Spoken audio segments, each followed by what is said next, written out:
Esta aventura divertida de 6 amigos na canoa em uma barragem não vai acabar bem. A embarcação começa a encher d'água e afundar. Partiu canoa afundada. As pessoas que gravam vídeo na margem ainda acham graça. Cadê a canoa?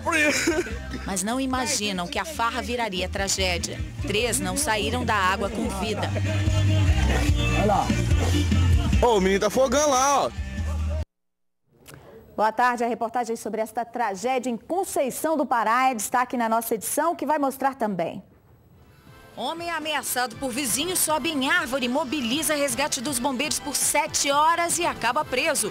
Muro desaba durante ventania e mata operário em canteiro de obra. Fusca em chamas desce BR de ré. Motorista do Move apaga o volante e provoca destruição e pânico em avenida de BH. 3 jovens morreram afogados depois que uma canoa afundou em uma represa do Rio Pará, no centro-oeste do estado, em Conceição do Pará.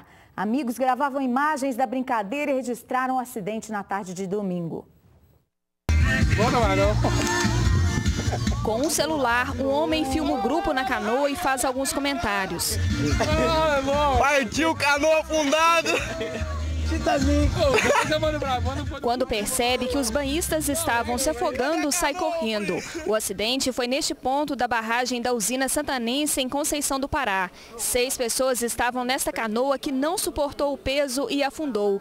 3 conseguiram nadar e se salvaram. 3 pessoas morreram. Os parentes das vítimas não quiseram gravar entrevista. Eles disseram que os amigos moravam no bairro Jardim Felicidade, em Belo Horizonte, e vieram para Conceição do Pará em busca de diversão. Aqui no local, eles foram avisados por moradores sobre os perigos de entrar na água. A gente falou com eles, não entra porque é perigoso. Aqui é uma barragem, é muito perigoso. Perguntar, a gente pode nadar? Não, não pode. Este trecho do Rio Pará tem aproximadamente 7 metros de profundidade e a placa avisa, área imprópria para banho. A margem do rio é frequentada por muitas famílias, principalmente nos finais de semana. Paulo é dono do bar e tentou ajudar no resgate. Tinha uma mangueira muito grande ali, eu peguei e cedi a mangueira para eles jogar e salvarem. E aí 2 já estavam afogando, já estavam desaparecendo já dentro d'água e o outro, um rapaz pegou e pulou e salvou. A canoa que aparece nas imagens pertence a Emerson, que é pescador. Ele disse que antes de sair do rio, amarrou a embarcação. Violaram a canoa, arrancaram o parafuso, arrancou o parafuso. Até um parafuso no bico dela ali, ó. Eles tiraram a porca, arrancou o parafuso, violou a canoa. Ainda de acordo com o pescador, a canoa suporta no máximo 3 pessoas. O trabalho de resgate do Corpo de Bombeiros foi difícil. A própria correnteza que o rio traz, a questão também dentro dessa correnteza pode trazer galhos e a abrangência da região de busca, ela é muito variada. Depois de quase 10 horas de buscas, o primeiro corpo foi localizado. O Anderson da Silva de Souza, de 27 anos, trabalhava como ajudante de pedreiro. A segunda vítima resgatada foi Juscelio Ribeiro de Souza, de 34 anos, que era casado e atuava como montador de móveis. O terceiro que teve o corpo resgatado foi André Vitor Gonçalves de Souza, de 24 anos, que trabalhava como agente de saúde aqui em Belo Horizonte. Um homem passou 7 horas em cima de uma árvore, deu um trabalho danado para os bombeiros. Ele estava fugindo de um vizinho com quem havia brigado e sido ameaçado com faca na zona rural de Montes Claros. Samuel Braga, de 30 anos, subiu nesta árvore depois que se envolveu em uma briga com um vizinho. Ele ameaçava se jogar no barranco. Homens do Corpo de Bombeiros e do Grupo de Ações Táticas da Polícia Militar tentaram fazer o homem descer. Por diversas vezes, Samuel ficou em pé, andava entre os galhos e balançava a árvore. Pouco depois, se rendeu. Os negociadores passaram que ele estava um pouco fora de si, estava possivelmente sobre o uso de alguma substância, aí tentaram voltar ele à normalidade e conseguiram um intento aí de resolver da melhor forma possível. Samuel foi levado para o quartel da Polícia Militar em Montes Claros. Ele contou que estava com medo do vizinho e por isso subiu na árvore. Eu estava tomando umas pingas lá, de sempre, lá eu fico sentado lá tomando pinga, aí aconteceu um problema muito tempo atrás de família de um com o outro lá, e eles começaram a se pegar lá, aí eu fui separar, o cara foi e me deu logo uma facãozada aqui. E eu sempre entendi o que subir na árvore? Subir na árvore para ele não me matar de facãozada. Mas segundo a PM, ele foi autuado, está preso por desobediência e desacato. Já o vizinho prestou depoimento na delegacia e vai responder por lesão corporal em liberdade. Gente, foi muita sorte não ter morrido ninguém no acidente horroroso dessa manhã na Avenida Alfredo Balena, em Belo Horizonte. O motorista de ônibus do MOVE apagou o volante e saiu batendo e arrastando 13 veículos em frente aos hospitais das clínicas e de pronto-socorro. 8 pessoas tiveram apenas ferimentos leves. O acidente foi na hora do rush da manhã e engarrafou as vias do entorno da região hospitalar e central. A cena impressiona. Carros batidos, estilhaços por todos os lados, um rastro de destruição causado por este MOVE da linha 82, que saiu do bairro São Gabriel em direção à região hospitalar. Dona Célia estava voltando de uma consulta no Hospital das Clínicas e viu tudo. Um barulhão tão alto, eu pensei que era o prédio que estava caindo. Eu olhei assim, quando eu vejo, é um ônibus, foi só os carros voando, rodando, a fumaça subindo. Eu olhava assim para ver se não tinha matado ninguém. O motorista que conduzia o ônibus articulado disse que apagou o volante. Eu acordei e já estava parado. Entendeu? Eu não vi, não sei o que aconteceu. Ele conta que trabalha como motorista há 3 anos e tomou um analgésico antes de pegar serviço às 5 horas da manhã. Ele já teria passado mal ao volante outras vezes, mas nunca causou um acidente e nem relatou à empresa o problema. Eu estava passando mal, tomei o remédio, provavelmente deve ter sido o remédio. O trocador conta que tentou acordá-lo, em vão. Ele apagou, chamei, tentei chamar ele para ele acordar, não acordou, só conseguiu recobrar a consciência assim que parou o veículo.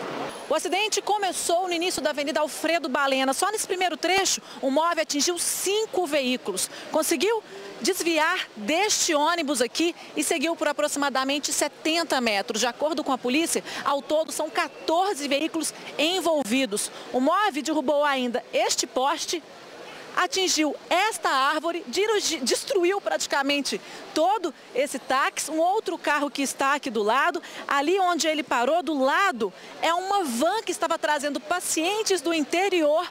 Como foi um ônibus, o ônibus eu tenho uma proteção maior, né? Os veículos menores eles estavam mais afastados, o ônibus parece que passou por entre eles, jogando-os para as laterais. Então, dessa forma, parece que não tivemos vítima grave ou até fatal. 8 pessoas ficaram levemente feridas e foram atendidas bem rápido, já que o acidente foi nas portas dos hospitais das clínicas e do João 23. Os motoristas que dirigiam os veículos arrastados se assustaram. Meu carro ficou em pé, assim, em cima dos outros. Acho que se meu carro fosse um carro hatch, o meu filho, esse que está aqui, tinha machucado bastante. Na hora que eu assustei, eu escutei um barulho de uma batida. Na hora que eu olhei pelo retrovisor, já vi o ônibus vindo, arrastando, aí me bateu, jogou para cá. Imaginei, morreu muita gente, a gente imaginou que era uma praça de guerra. Um representante do Sindicato dos Rodoviários esteve no local. Ele afirma que é comum os motoristas trabalharem doentes e que eles reconhecem os riscos. Às vezes o motorista, ele tem um problema de uma dor de cabeça, alguma coisinha, ele pega, releva e vai trabalhar. Porque ele fica, às vezes, não quer levar atestado médico para não ter perseguição, não achar que ele está dando nó cego, né? Hoje nós temos 10% da nossa categoria está afastado, diversos problemas de saúde, e 30% está com problemas de coluna, de depressão, de vários outros tipos de doenças. A Avenida Alfredo Balena, no sentido centro, ficou interditada por quase 4 horas. Os reflexos foram sentidos no trânsito por boa parte de Belo Horizonte. O Sindicato das Empresas de Transporte de Passageiros informou que a saúde dos profissionais é monitorada rigorosamente e que todos têm plano de saúde. De acordo com a BH Trans, o trânsito na região foi liberado às 5:50 da manhã. Manifestantes colocaram fogo em pneus e fecharam uma rua em Santa Luzia, num protesto contra a insegurança no trânsito da região na noite passada. A gota d'água foi o atropelamento e morte de um idoso na porta de casa no último fim de semana. O fogo na rua, os gritos por ajuda, os cartazes com pedidos de justiça refletem uma série de sentimentos dos moradores da rua Alto do Tanque, no bairro São João Batista, em Santa Luzia. Todos estão preocupados com o perigo no trânsito. Eles dizem que tem acontecido muitos acidentes na região. Se atravessar perto da curva, não dá tempo tempo a gente atravessar, porque os carros passam de 80 a 120 km por hora. As pessoas ainda mostraram este muro que foi destruído por um carro que desceu descontrolado e invadiu o lote. A gente fica muito indignado pelo que acontece, pela Santa Luzia que a gente merece, que a gente tem que ter com dignidade, a gente não tem. Reclamam que falta sinalização. A gente quer quebra-mola para proteger os nossos filhos, nossos idosos. Sinalização, aqui não tem sinalização. É cheio de criança na rua, tem uma escola ali, então tem que ter o quebra-mola, gente. O problema é tão recorrente que até as crianças já têm consciência do perigo. Todo dia a criança passa para ir para a escola de manhã, de tarde, fica muito ruim aqui, causa que é uma travessia de carro para um lado e para o outro. E não dão tempo para vocês atravessarem? Não, eles não respeitam a faixa de pedestre. O medo e a revolta aumentaram depois da morte de um idoso no último domingo.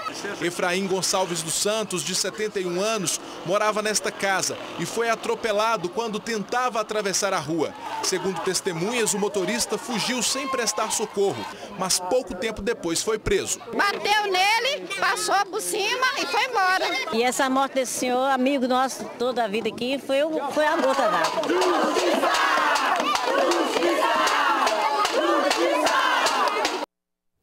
Preste atenção nessas imagens. Ladrões que usam um áudio para carregar objetos de apartamentos arrombados em BH foram reconhecidos por uma das vítimas.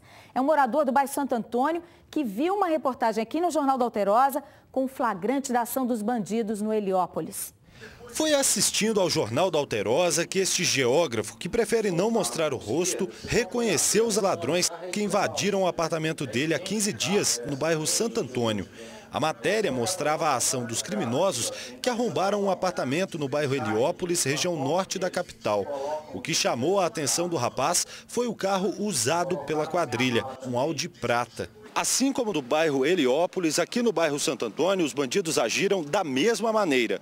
O Audi prata ficou estacionado em frente ao prédio, enquanto lá dentro os bandidos arrombaram o apartamento e levaram objetos que foram colocados em malas. Eu achei até que se tratava do assalto que tinha. Os mesmos assaltantes, o mesmo carro, tudo identificado, o mesmo tipo de roubo, a forma como eles estavam efetuando o roubo. Os marginais levaram tudo o que encontraram. Dos 3 aparelhos de televisão levados, só ficaram as bases. Nem as bebidas escaparam da ação dos ladrões, que ainda levaram o carro do geógrafo que estava na garagem do prédio. Os vizinhos perceberam a movimentação e chamaram a polícia, mas segundo a vítima, a PM demorou a chegar. Se a gente liga com os assaltantes dentro da minha casa e a polícia demora de 1h45 a 2 horas para chegar na minha residência, prova a sensação que eles têm de impunidade.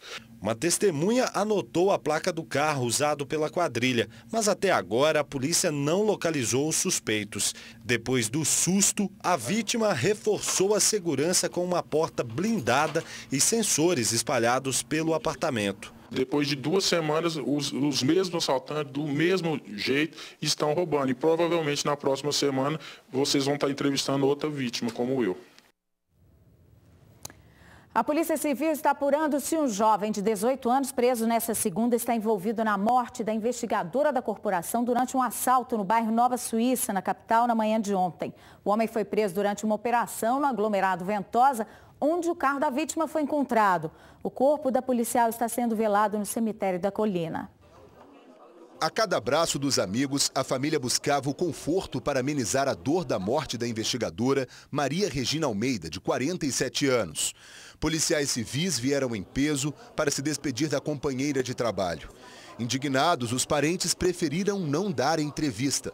Eles conseguiram uma liberação junto ao juiz e o corpo da policial será cremado no fim da tarde desta terça-feira. A policial trabalhava há mais de 20 anos na divisão de operações de telecomunicações da Polícia Civil. Segundo os colegas de trabalho, ela já se preparava para aposentar no ano que vem. Maria Regina deixou 2 filhos. O crime que tirou a vida da policial ocorreu na manhã desta segunda-feira. Ela saía de casa quando foi abordada por 2 criminosos que exigiram a bolsa e o carro dela. Ainda não se sabe se Maria Regina reagiu à abordagem. Ela foi morta com 3 tiros que a atingiram na altura do peito. Os roubos de carro à mão armada em Belo Horizonte estão preocupantes. Agora, olha só esse flagrante, um Fusca que circulava por uma BR no sul do estado, pegou fogo, foi destruído pelas chamas em plena rodovia. O veículo, abandonado pelo condutor na pista, desceu de ré pela estrada, consumido pelas labaredas, até que foi parar lá num barranco. Foi na tarde dessa segunda, na BR-491, entre os trevos do Polo Industrial e do Japim, em Guaxupé. O motorista do Volks, ano 79, disse que percebeu a fumaça, parou para ver o que era e aí o incêndio começou. Ele disse que tinha saído do Parque dos Municípios com destino à cidade de São Pedro da União e acredita que o fogo tenha sido provocado por um curto aí no sistema elétrico.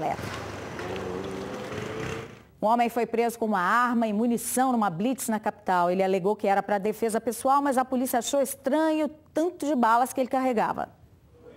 A PM encontrou este revólver calibre 38 escondido dentro do carro do rapaz. Além da arma, foram apreendidas 34 munições. Lucas foi parado numa blitz no bairro São Luís, na região da Pampulha. O jovem, que não tinha passagens pela polícia, alegou que andava armado para se proteger dos bandidos. Infelizmente, a gente está nessa degradação da segurança precária. Então, eu já tinha sido assaltado, tentativa de assalto umas 3 vezes e resolvi comprar a arma para minha própria segurança. Estou tranquilo, estou consciente do que eu fiz, do que está acontecendo, está tranquilo. Não tenho o que temer, não tenho... Está fazendo o trabalho deles, é a lei e é isso aí. Lucas explicou que sabia do risco de um dia parar na delegacia, mas colocou na balança e concluiu que mesmo assim valia a pena. Eu prefiro, igual no caso, estar aqui hoje preso, passando por aqui, do que ter sido assaltado, levado um tiro e minha família hoje está o quê? Chorando. Ele alega que é para uma defesa pessoal, só que ele tem um revólver 38 com 34 munições. Parece ser um pouco excessivo para quem quer apenas se defender de um fato específico, como ele mesmo relatou lá dentro. Então você acredita que a quantidade de munições desqualifica a versão dele? Para uma defesa pessoal apenas, eu acredito que sim.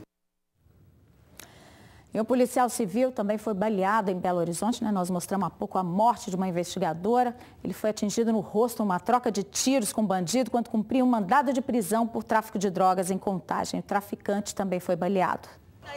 Movimentação intensa de policiais na casa de Peterson Mateus Silva Bastos, de 19 anos. Segundo as investigações, ele trocou tiros com o subinspetor da Delegacia de Homicídios Noroeste, Paulo César Oliveira Mendes, de 47 anos, que cumpria um mandado de prisão. O policial foi baleado no rosto e socorrido até a UPA Ressaca, em Contagem. Já Peterson foi atingido no pescoço e no braço. Nesta foto do rapaz é possível identificar que ele tem uma tatuagem de palhaço, que no mundo do crime significa que o bandido é matador de policial. Os dois foram transferidos para o Hospital João 23, na capital. O dono do imóvel onde morava Peterson disse que nem imaginava que os inquilinos seriam traficantes. Gente boa demais, não tinha nem base. Não torturava com nada, sabe? Uma mulher identificada apenas como Adriana, que segundo a polícia estaria envolvida com o tráfico de drogas, conseguiu fugir. Já o comparsa de Peterson, Wagner Júnior Batista, de 20 anos, foi preso.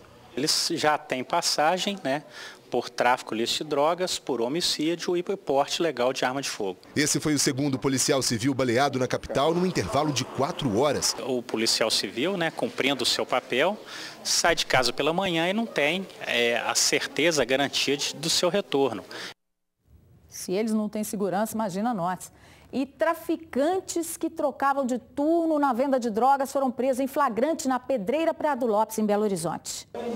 A polícia pegou os suspeitos no pulo e apreendeu todo o material que estava com eles. Pinos de cocaína, buchas de maconha, pedras de crack e R$ 1.700 em dinheiro.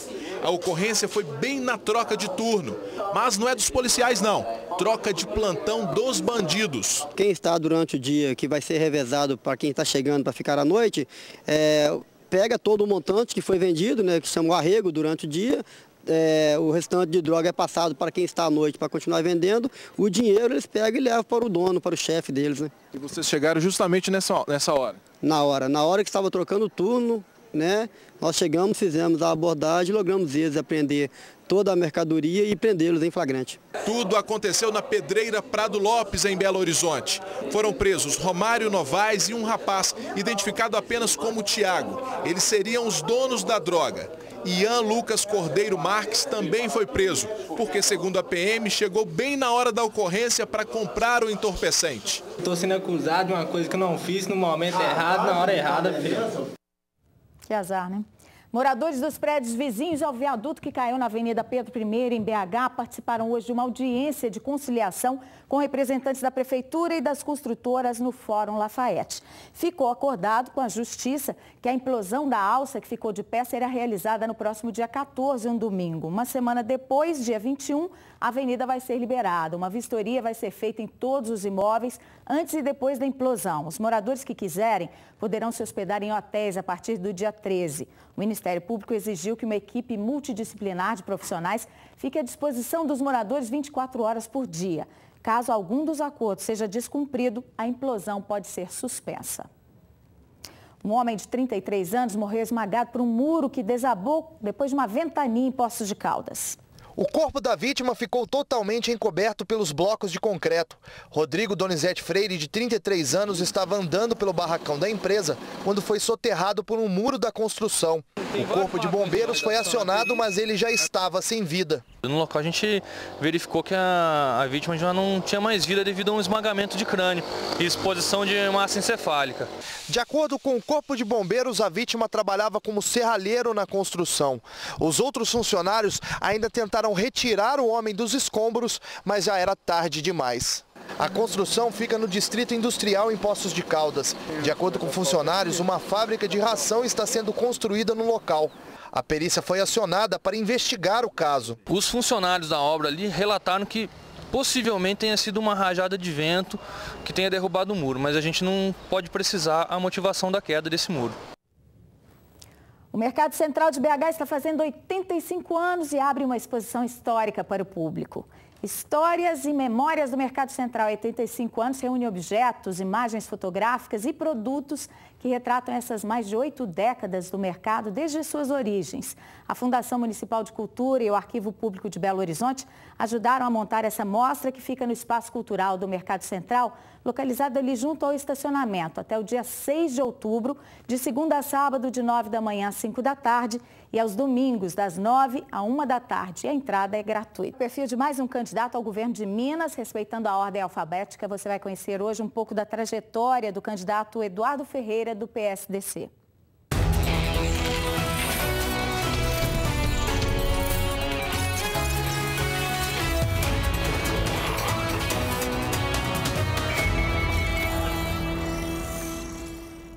Eduardo Ferreira de Souza é candidato ao governo de Minas pelo Partido Social Democrata Cristão.